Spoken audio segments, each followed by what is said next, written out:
Hello दोस्तों, नमस्कार। मैं विजय पूनिया और आप देख रहे हैं विजय एजुकेशन।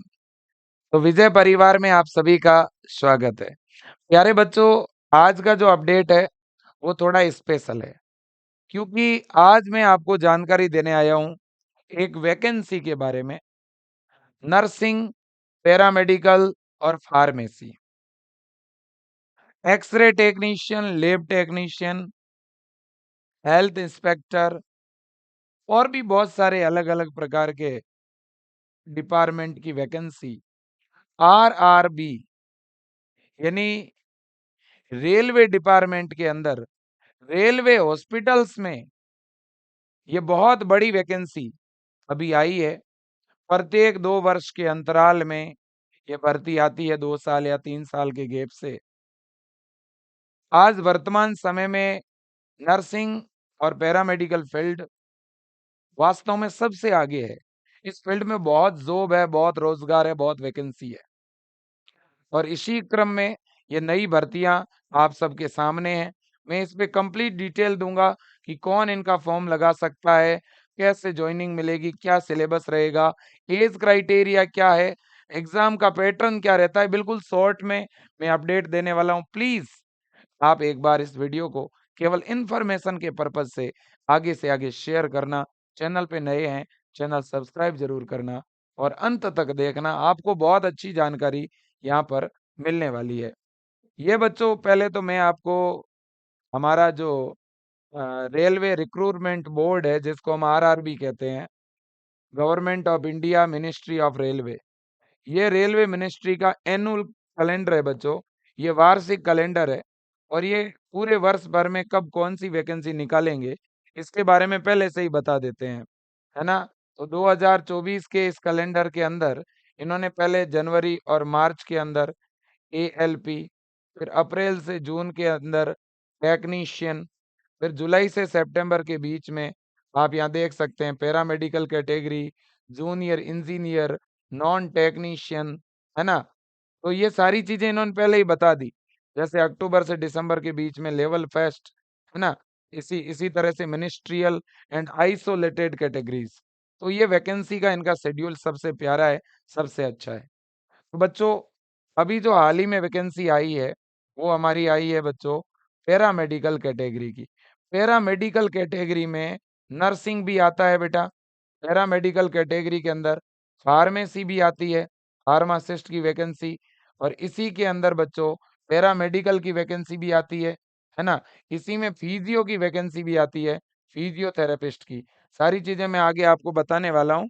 तो देखिएगा, ये सबसे बड़ा नोटिफिकेशन है जो अभी न्यूज़पेपर के अंदर निकल के आया है। मैं ये नोटिफिकेशन भी बताऊंगा, यहाँ पर इन्होंने कितने क्या पदों पे वैकेंसी आई है, ये सब कुछ इसमें बता दिया है। ये देखिए आप, ये अभी का नोटिफिकेशन है जो कि अभी निकल के आया है। आप ऊपर देखेंगे recruitment of various post of paramedical categories. तो इन्होंने चीजें क्लियर कर दी है हमारे सामने, है ना। और यहाँ तक कि इन्होंने फॉर्म की डेट भी दे दी है बच्चों, आपको शायद दिख रही होगी, है ना। मैं अंडरलाइन करके आपको दिखाता हूँ। इन्होंने ये बता दिया है कि आपके जो ऑनलाइन एप्लीकेशन फॉर्म है वो 17 अगस्त से स्टार्ट हो रहे हैं। तो 17 अगस्त से फॉर्म स्टार्ट हो जाएंगे। और फॉर्म कब तक फिल होंगे बेटा? फॉर्म आपके 16 सितंबर तक फिल होंगे। आप देखिएगा, 17 अगस्त से 16 सितंबर तक आपके ऑनलाइन फॉर्म फिलिंग होगी। अब कौन कौन से डिपार्टमेंट है जिनके लिए वैकेंसी निकली है बच्चों, आप देख सकते हैं, ठीक है ना। ये सारे विभाग है, ये पोस्टों के नाम आपको दिख रहे होंगे। टोटल कितने पदों पे ये भर्ती आई है इधर देखिए आप। तो आप देखेंगे बच्चों, यहाँ 1376 पदों पे ये भर्ती आई है, 1376 पदों पे। बेटा आपको तो केवल एक पद चाहिए बस, मुझे तो एक पोस्ट चाहिए, ठीक है। ये सोच करके ही फॉर्म भरना चाहिए और मेहनत करनी चाहिए। यहाँ पर अगर आप देखेंगे बेटा, तो यहाँ पे नर्सिंग सुप्रीडेंट की आपको पोस्ट दिख रही होगी। मैं बड़ी बड़ी जो पोस्टें हैं वो पहले बताना चाहूंगा। 713 पदों पे ये भर्ती है ना। इसी तरह से मैं बात करना चाहूंगा health and malaria inspector grade 3 की ये वैकेंसी है। ये भी काफी बड़ी भर्ती है ना। इसी तरह से आप देखेंगे बच्चों, यहाँ पे मैं फटाफट से नाम पढ़ देता हूँ कौन कौन से डिपार्टमेंट है।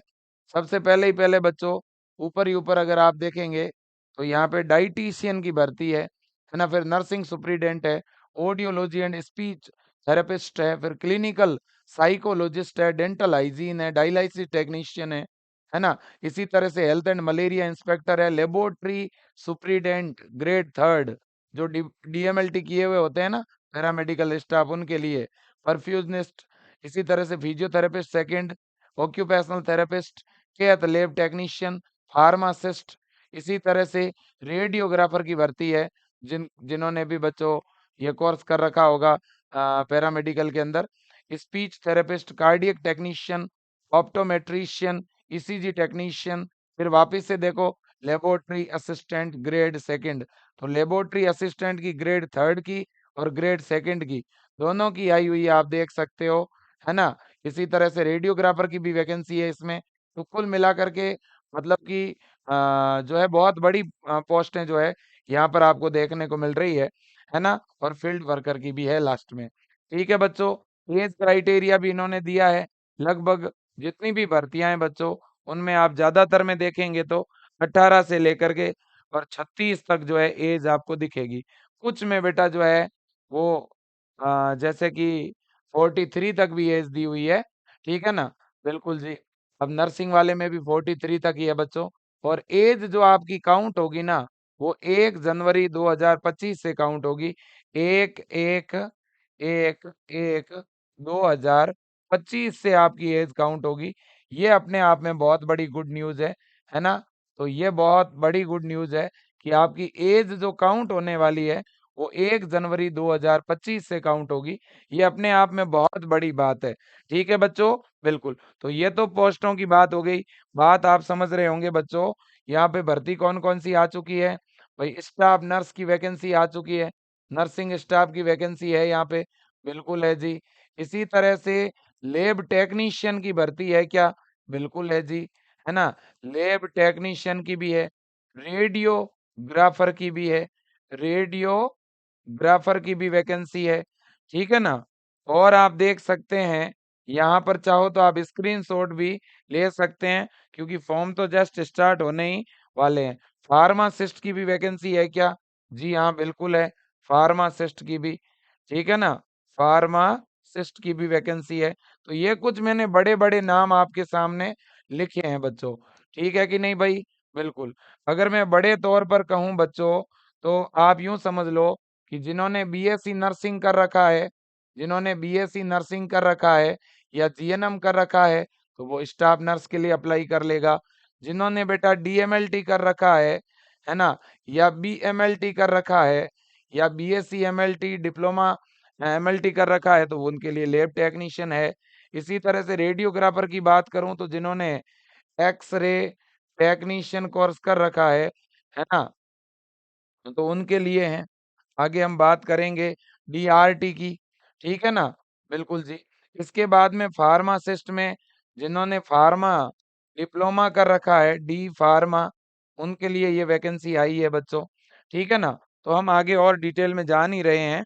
अब देखो बेटा, तो आप देखिएगा न्यूज़पेपर में न्यूज़ भी आ चुकी है कि रेलवे पैरामेडिकल के 1376 पदों पर निकली भर्ती, आवेदन 17 अगस्त से कर सकेंगे, है ना? तो अलग-अलग डिपार्टमेंट पे ये वैकेंसी आ चुकी है। फॉर्म भरने की लास्ट डेट 16 सितंबर 2024 बच्चों रहेगी। ठीक है ना? बिल्कुल जी। और इसकी अधिसूचना कब जारी की जाएगी? देखो इसकी अधिसूचना वेबसाइट पे 15 अगस्त को आपको देखने को मिलेगी। तो रेलवे बोर्ड बच्चों अधिसूचना 15 अगस्त को जो है वो जारी करेगा। ठीक है ना? बिल्कुल जी। अब बच्चों देखिए, यहाँ पर मैं आपके सामने कुछ चीज़ें और रखूँगा। अब सर आप बताओ देखिए पेपर का पैटर्न क्या रहता है इनके अंदर? तो मैं पेपर का पैटर्न भी बताऊँगा और बेटा अलग-अलग कैटेगरी में ऐज की छूट का भी प्रावधान है। आप ये भी देख सकते हैं कि अगर आप ओबीसी से बिलॉन्ग करते हैं, तो आपको 3 साल ऐज का छूट और मिलेगा। ठीक है ना? तो ओबीसी वालों को 3 साल का ऐज का छूट है। एससी और एसटी को 5 साल ऐज का और छूट मिलेगा यहाँ पे, है ना? इसी तरह से पीडब्ल्यूडी कैंडिडेट है तो 13 वर्षों का है ना? और जनरल में पीडब्ल्यूडी है तो 10 वर्षों का है। तो इस तरह से अलग-अलग कैटेगरी में ऐज छूट का भी प्रावधान है बच्चों यहाँ पे, ठीक है? इसका चाहो तो आप स्क्रीनशॉट भी ले सकते हैं। इसके बाद में बच्चों अगर मैं बात करूँ पेपर के पैटर्न की कि भाई किस तरह का एग्जाम का पैटर्न रहेगा, तो इधर देखिए बच्चों, ये जितने भी डिपार्टमेंट है, कुछ तो चीजें कॉमन है बेटा एग्जाम में, ठीक है ना। मान लो स्टाफ नर्स है, तो स्टाफ नर्स में कुछ ऐसे क्वेश्चंस हैं जो कि आपके सब्जेक्ट के हैं और कुछ तो कॉमन है सारी वैकेंसी में, ठीक है ना। बिल्कुल। तो देखिए कॉमन क्या है और अलग क्या है। पहले तो एग्जाम एक ही होगा बच्चों, सीबीटी मोड एग्जाम होता है। मतलब इस वैकेंसी के अंदर अलग अलग एग्जाम नहीं होंगे, दो या तीन या मेन प्री इस तरह का एग्जाम नहीं होता, इंटरव्यू भी नहीं होता, केवल कंप्यूटर बेस्ड टेस्ट होगा। मतलब कि एक ही एग्जाम होगा, सिंगल एग्जाम होगा इसमें बच्चों, सिंगल एग्जाम होने वाला है, ठीक है कि नहीं। बिल्कुल जी। आप यहाँ पे अगर देख पा रहे हैं बच्चों, तो आप देखिएगा सबसे पहले प्रोफेशनल एबिलिटी, यही वो सेगमेंट है बेटा जो आपने, जैसे आप स्टाफ नर्स का अगर फॉर्म भरोगे तो आपके नर्सिंग के सब्जेक्ट से क्वेश्चन आएगा। आप लैब टेक्नीशियन वाला फॉर्म भरोगे तो आपके डीएमएलटी, अगर थर्ड ग्रेड का भरोगे तो सेकंड ग्रेड का तो बीएमएलटी से क्वेश्चन आएंगे। मतलब कि फार्मासिस्ट का भरोगे तो फार्मेसी के सब्जेक्ट है कि नहीं, फिजियोथेरेपिस्ट का भरोगे तो फिजियोथेरेपी से। तो आपने जो स्टडी की है अपनी प्रोफेशनल, उससे क्वेश्चन आने वाले हैं टोटल 70, ठीक है ना। और ये 70 मार्क्स के होंगे। लेकिन ये जो सेगमेंट है इससे नीचे का, ये सभी में कॉमन है, चाहे वो लैब टेक्नीशियन हो, फार्मासिस्ट हो, स्टाफ नर्स हो, ये सभी में कॉमन है। क्या क्या? जनरल अवेयरनेस, इसके कितने क्वेश्चन है? 10।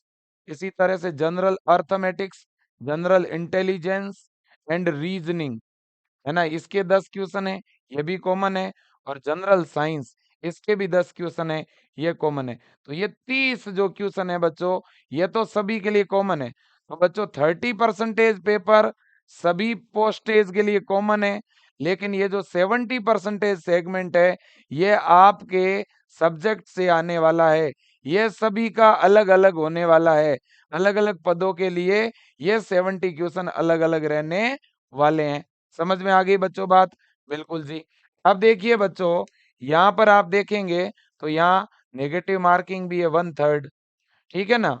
और बच्चों एग्जाम जब आप दोगे तो एग्जाम के बाद में, है ना, यहाँ पे क्वालिफाइंग स्कोर कितना रखा गया है, तो डॉक्यूमेंट वेरिफिकेशन और जब शॉर्ट लिस्टिंग की जाएगी तो बच्चों देखिएगा इन्होंने कुछ क्राइटेरिया तय कर रखा है। जनरल और ईडब्ल्यूएस के लिए 40% है, और इसी तरह से ओबीसी और एससी के लिए 30% और एसटी के लिए 25%। ये मिनिमम क्वालिफाइंग मार्क्स है। मतलब कि इतने तो आपको लाने ही होंगे, ठीक है ना, इतने तो आपको लाने ही होंगे। जनरल और ईडब्ल्यूएस को 40% मार्क्स लाने ही पड़ेंगे, है ना। ओबीसी और एससी को कितने? 30% मार्क्स लाने ही पड़ेंगे, और एसटी को 25% मार्क्स तो लाने ही होंगे, ठीक है बच्चों। जी हाँ।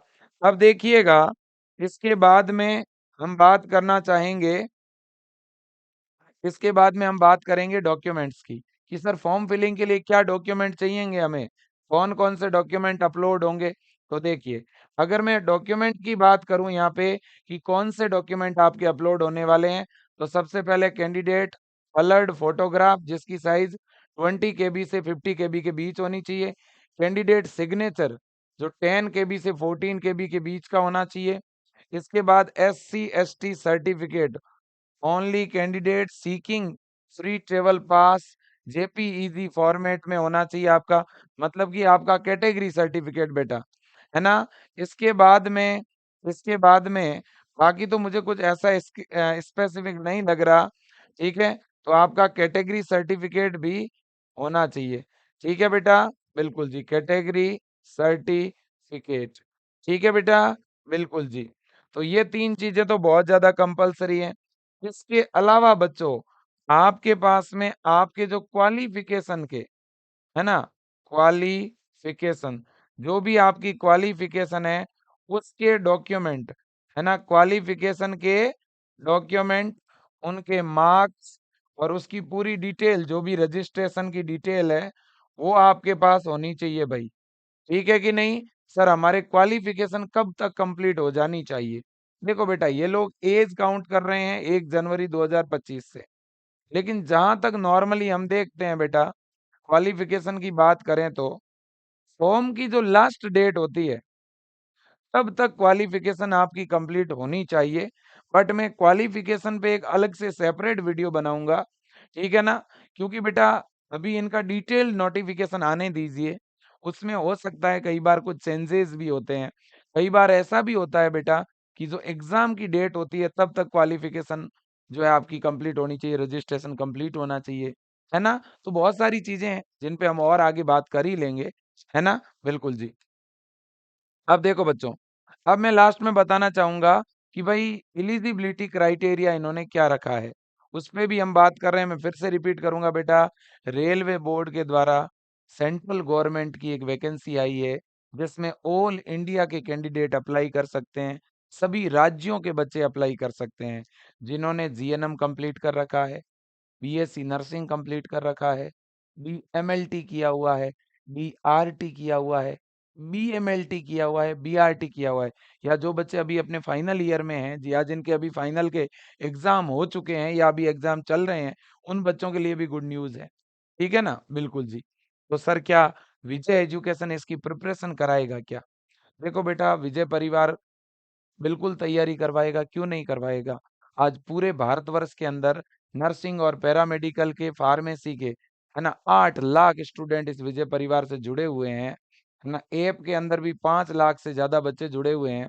तो बहुत सारे गाँवों के बच्चे हैं, उनकी उम्मीद है, उनकी अपेक्षाएँ हैं विजय परिवार से। तो बिल्कुल हम उन उम्मीदों पे पूरी तरह से खरे उतरने का प्रयास करेंगे और अलग-अलग कोचिंगें अपनी तरफ से काम कर रही है, लेकिन विजय परिवार हमेशा उनसे अलग है। क्योंकि विजय परिवार फीस पे कभी फोकस नहीं करती है। आपने देखा ही होगा, और विजय एजुकेशन एंट्रेंस एग्जाम के मामले में आज इंडिया में टॉप पे है। आज अकेडमी के बैच चल रहे हैं विजय एजुकेशन के, BSc nursing first year, second year, third year, GNM first year, second year, third year. इसी तरह से पैरामेडिकल डिप्लोमा, फार्मेसी डिप्लोमा के भी बैच स्टार्ट होने वाले हैं। तो कुल मिला के हमारी टीम तो ऑलरेडी एम्स की सेलेक्टेड टीम विजय एजुकेशन ऐप में पढ़ा रही है अकेडमी के बच्चों को। हम ऑलरेडी उन बच्चों को तैयार कर रहे हैं जो कंपटीशन देने वाले हैं अब। ठीक है ना? तो बिल्कुल विजय परिवार कंपटीशन फील्ड में आएगा, लेकिन आपके सपोर्ट के बिना नहीं आ पाएगा। आप अगर सपोर्ट करोगे, आप अगर विजय परिवार को बुलाओगे, देखो हमने एंट्रेंस एग्जाम में बहुत शानदार काम किया है और हम अलग-अलग फील्ड में कंपटीशन की तैयारी करवा भी रहे हैं। हम अब चाहते हैं कि हम north state, RRB, ESI, PGI, RML, ये फार्मासिस्ट, लैब टेक्नीशियन, इन वैकेंसीज पे हम काम करें। हमें बच्चों आपके सपोर्ट की ज़रूरत है। आप तमाम विद्यार्थीगण अगर एक होकर के एक ही आवाज़ में बोलें कि हमारा विजय परिवार भी इस फील्ड में आना चाहिए, हमारा विजय परिवार भी कॉम्पिटिशन के फील्ड में उतरना चाहिए। आप बच्चों आवाज़ लगाइए, आप सपोर्ट कीजिएगा, विजय परिवार आपके साथ रहेगा। आप जैसे चाहोगे वैसे यहाँ पे काम होगा। आपको पता है बच्चों, यहाँ डिसाइड करने वाले स्टूडेंट है। ये आपका अपना परिवार है, गाँव के बच्चों का परिवार है, तो इसलिए आप तमाम बच्चों का मैं रिव्यू देखूँगा और इसके बाद डिसीज़न लेने वाला हूँ, ठीक है? और ये वीडियो आप सब स्टेटस पे डालना, हर एक बच्चा जितने भी ग्रुप है उनमें फैला देना बेटा, ताकि लोगों को पता चले कि अपना विजय परिवार भी कम थोड़ी ना है, ठीक है ना? आपको अपनी ताकत का एहसास कराना है, ठीक है? बिल्कुल जी। बेटा देखिएगा, यहाँ पर मैं आपको पूरी डिटेल दे रहा हूँ। अब देखो, जो बच्चा जो बच्चा लैब टेक्नीशियन का, है ना? लेबोरेटरी टेक्नीशियन का एग्ज़ाम देना चाहेगा, ठीक है ना? इस पोस्ट के लिए जो बच्चा अप्लाई करना चाहेगा, उसके पास क्या एलिजिबिलिटी होनी चाहिए देखो, 12th 10+2 stage in science plus diploma in medical laboratory technology, यानी आपके डीएमएलटी होना चाहिए और 12th साइंस से होनी चाहिए, ठीक है ना? तो आप लेबोरेटरी टेक्नीशियन यानी लैब टेक्नीशियन ग्रेड थर्ड के लिए आप अप्लाई कर सकते हैं। इस पोस्ट के लिए आप अप्लाई कर सकते हैं। ओके बच्चों, या इसके अलावा इन्होंने कहा है certificate course in medical lab technology at per with diploma in medical laboratory technology DMLT subject to the fulfillment of the course has been done from institution which is recognized by university or technical board of state government central government authorities बच्चों ये कह रहे हैं कि कोई भी आपने जिस भी संस्थान से कोर्स किया है, वो आपके राज्य के सरकार से या केंद्र सरकार से मान्यता प्राप्त होना चाहिए। ठीक है ना? बिल्कुल, इन्होंने और लगाया है, या तो ये आपके पास होना चाहिए या आपके पास ये होना चाहिए, है ना? Certificate course in medical lab technology, तो आपके पास में मेडिकल लैब टेक्नोलॉजी का certificate course, the duration of course is at least 1 year. और इसके बाद में बच्चों नेक्स्ट इन्होंने क्या लिखा है, during the course the candidate should have done the training on full time basis. ठीक है, फिर इन्होंने क्या लिखा, at the end of course there should be system of examination which has been successfully pass by the candidate. तो ये आप जो है क्राइटेरिया, या तो ये वाला या ऊपर वाला क्राइटेरिया अगर आप क्लियर कर रहे हैं, तो आप इस वैकेंसी के लिए क्या है बेटा, इस पोस्ट के लिए आप एलिजिबल है। ओके भाई, बिल्कुल जी। इसके बाद में है एक्स-रे टेक्नीशियन, है ना? एक्स-रे टेक्नीशियन की जो भर्ती आई है बेटा, इसकी भी हम बात कर ही लेते हैं, है ना?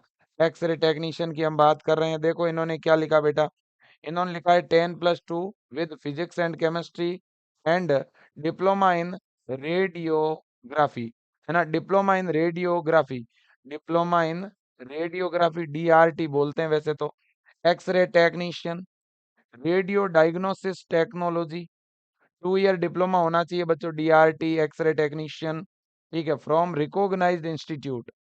इसके बाद में इन्होंने क्या कहा, science graduate with diploma in radiography, X-ray technician, radio diagnosis technology, 2 year course shall B.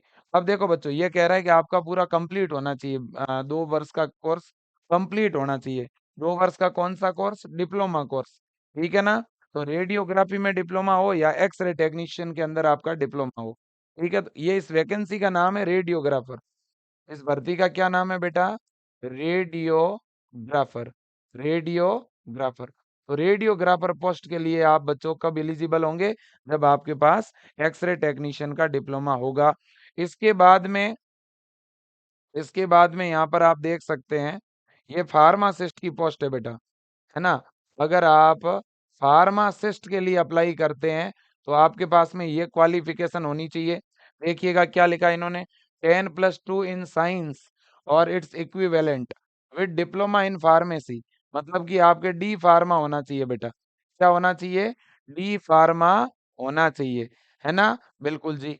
इसके बाद में अगर आपके पास बैचलर डिग्री है, तो भी आप अप्लाई कर सकते हैं। अगर बी फार्मा है, एम फार्मा है, ठीक है ना, तो आप अप्लाई कर सकते हैं फार्मासिस्ट पोस्ट के लिए, है ना? इसके बाद में बच्चों इसी तरह से फिजियोथेरेपिस्ट अगर आप बनना चाहते हैं, फिजियोथेरेपिस्ट, ये भी बच्चों पोस्ट है। तो इस पोस्ट के लिए क्वालिफिकेशन आप देख सकते हो क्या है, बैचलर डिग्री इन फिजियोथेरेपी, मतलब कि आपके पास बीपीटी होना चाहिए। ओके, फिर क्या लिखा है, 2 year practical experience in physiotherapy from the government और private hospital with at least 100 bed, 100 bed वाले हॉस्पिटल का आपका बेटा एक्सपीरियंस होना चाहिए, बैचलर डिग्री होनी चाहिए और 100 बेड के हॉस्पिटल के अंदर 2 वर्ष का प्रैक्टिस का एक्सपीरियंस होना चाहिए। ओके बच्चों, बिल्कुल जी। इसके बाद में देखो बच्चों एक पोस्ट और आई हुई है लैब टेक्नीशियन की, है ना? हाँ जी, तो एक लैब टेक्नीशियन की पोस्ट और है, सेकंड ग्रेड की पोस्ट है ये, है ना? इस पोस्ट के लिए कौन अप्लाई कर पाएगा देखो आप, है ना?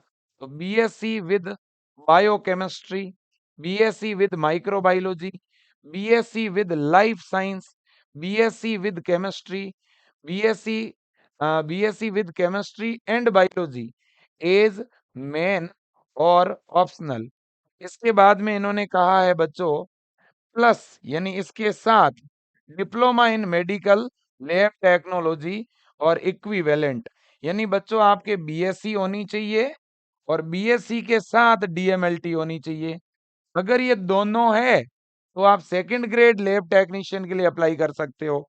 फिर इन्होंने लिखा बीएससी इन मेडिकल टेक्नोलॉजी, अगर आपके डिग्री है लैब टेक्नोलॉजी में, बीएमएलटी कर रखा है आपने, बीएससी एमएलटी कर रखा है, तो भी आप अप्लाई कर सकते हैं।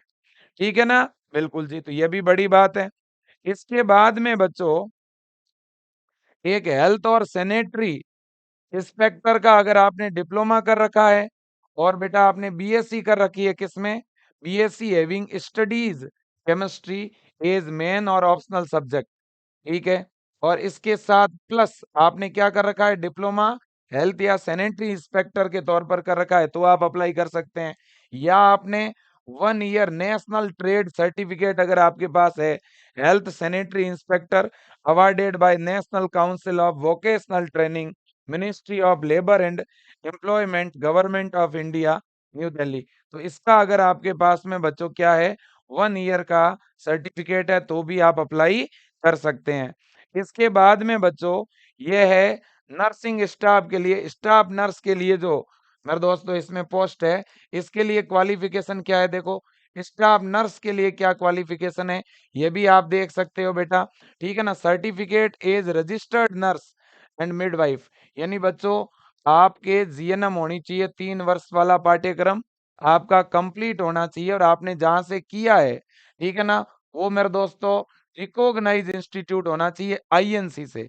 इन्होंने क्लियर लिखा है 3 year course in general nursing and midwifery from a school of nursing और other institution recognize by the Indian nursing council. Okay, फिर इसने और बना के क्या लिखा? बीएससी नर्सिंग, बीएससी नर्सिंग होनी चाहिए। The Indian nursing council is also let down certain special. अब देखो बच्चों, इसने कहा है कि बहुत सारी ऐसी इंस्टीट्यूशन है जिनको कंसेक्शन दे रखा है आईएनसी ने मेरे दोस्तों, तो इसको लेकर के इन्होंने कुछ चीजें बताई है। लेकिन मोस्टली मैं इतना कहना चाहूंगा कि आपके पास में बीएससी नर्सिंग की डिग्री होनी चाहिए या जीएनएम का डिप्लोमा होना चाहिए। या एक्सपीरियंस का कोई प्रावधान नहीं है, आपके पास कोई किसी भी तरह का एक्सपीरियंस नहीं है तो भी आप एलिजिबल हो। ओके बेटा, बिल्कुल जी। अब इसके बाद ठीक है ना? इतनी चीजें आपके समझ में आ गई बच्चों? बिल्कुल। अब रेडियोग्राफर के अंदर जो रेडियोग्राफर की पोस्ट है ना बेटा, उसमें सब्जेक्ट के अंदर कौन-कौन सी चीजें पूछी जाएगी? तो रेडियोग्राफर में ये है देखो, human anatomy, physiology, radiology physics, general physics, radiation physics, जो आपका सब्जेक्ट का जो नॉलेज है, जो 70 क्वेश्चन है ना, वो इस सेगमेंट में से आएंगे। किसकी बात कर रहा हूं मैं? मैं रेडियोग्राफर पोस्ट की बात कर रहा हूँ। इसी तरह से लेब असिस्टेंट ग्रेड सेकंड, लेब असिस्टेंट जो ग्रेड सेकंड है ना, जो बीएमएलटी वाले हैं ना बेटा, जिन्होंने बीएमएलटी कर रखा है, ठीक है ना, उनके लिए ये चीजें देखो है ना, physio biochemistry, fundamental of medical laboratory technology, microbiology, clinical biochemistry, pathology, histopathology, haematology and blood bank. ये है आपके लेब असिस्टेंट ग्रेड सेकंड वालों के लिए। इसी तरह से फार्मासिस्ट जो है, उनके लिए ये फार्मासिस्ट के सब्जेक्ट हैं, सारे के सारे आप देख सकते हो, यहाँ से आएंगे 70 क्वेश्चन। इसी तरह से बच्चों जो lab lab superintendent grade third है, ग्रेड थर्ड में कौन आते हैं भाई? लैब टेक्नीशियन आते हैं, डीएमएलटी वाले, है कि नहीं? तो इनके लिए ये है देखो, socio psycho physio, basic chemistry, biochemistry, general methodology physics, है ना? इसी तरह से histopathology, cytology technique, clinical pathology, इनका थोड़ा बेसिक चीजें आती है, ठीक है ना? Immunology, virology, mycology, advance serology, clinical biochemistry, है ना? तो ये सारी चीजें हैं। इसके बाद में बच्चों आप देख सकते हैं, ये फार्मासिस्ट है ग्रेड थर्ड, ये मैंने बता ही दिया आपको, है ना? इसी तरह से बच्चों मैंने आपके सामने बात करी है अभी किसकी? स्टाफ नर्स की। ये देखिएगा, स्टाफ नर्स जो है ना, जो बीएससी नर्सिंग वाले और जीएनएम नर्सिंग वाले हैं, उनके इन सब्जेक्ट से क्वेश्चन आएंगे। जो बीएससी नर्सिंग के सब्जेक्ट हैं या जीएनएम नर्सिंग के सब्जेक्ट हैं, इनसे आपके क्वेश्चन आने वाले हैं। तो ये सारी चीजें मैंने आपके सामने रखी है बेटा। देखो, मैंने पेपर का पैटर्न बता दिया, मैंने सिलेबस बता दिया, क्वालिफिकेशन बता दी, एज क्राइटेरिया बता दिया, फॉर्म कब स्टार्ट होंगे, कितने क्या पद है बेटा, ये सारी चीजें मैंने बता दी है।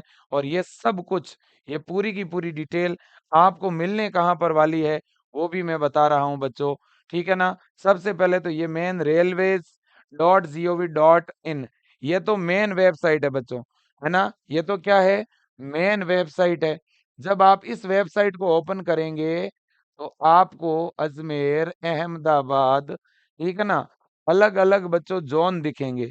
उनमें से आप किसी भी जोन की वेबसाइट ओपन कर लो, ठीक है ना? जैसे ही आप Indian railways dot G O V dot in website डालेंगे, ठीक है, जैसे मैंने अजमेर जोन की ओपन कर ली, तो जैसे ही मैं ओपन करूँगा ना, तो यहाँ पर मेरे सामने नोटिफ़िकेशन आएगा। अभी तो आया नहीं है नोटिफ़िकेशन, लेकिन आपको यहीं पे नोटिफ़िकेशन मिलने वाला है, हर एक ज़ोन में। तो आप ज़ोन वाइज़ अपने हिसाब से अप्लाई करेंगे, ठीक है ना? तो मेरे दोस्तों इन चीज़ों का आपको ध्यान रखना पड़ेगा। इस पे मैं अलग से एक और वीडियो लेके आ जाऊँगा। तो ये वेबसाइट है बच्चों, और इस वेबसाइट पे क्लिक करके फिर आप ज़ोन पे क्लिक कर देना। ज़ोन पे जैसे ही क्लिक करोगे, तो मेन जो भी वेबसाइट है बच्चों, वो आपको मिल जाएगी। ठीक है कि नहीं बच्चों? बिल्कुल। तो ये जानकारी थी बेटा किसके बारे में? आरआरबी की वैकेंसी के बारे में। काफ़ी बड़ी वैकेंसी है बेटा, बहुत अच्छा पेमेंट मिलता है।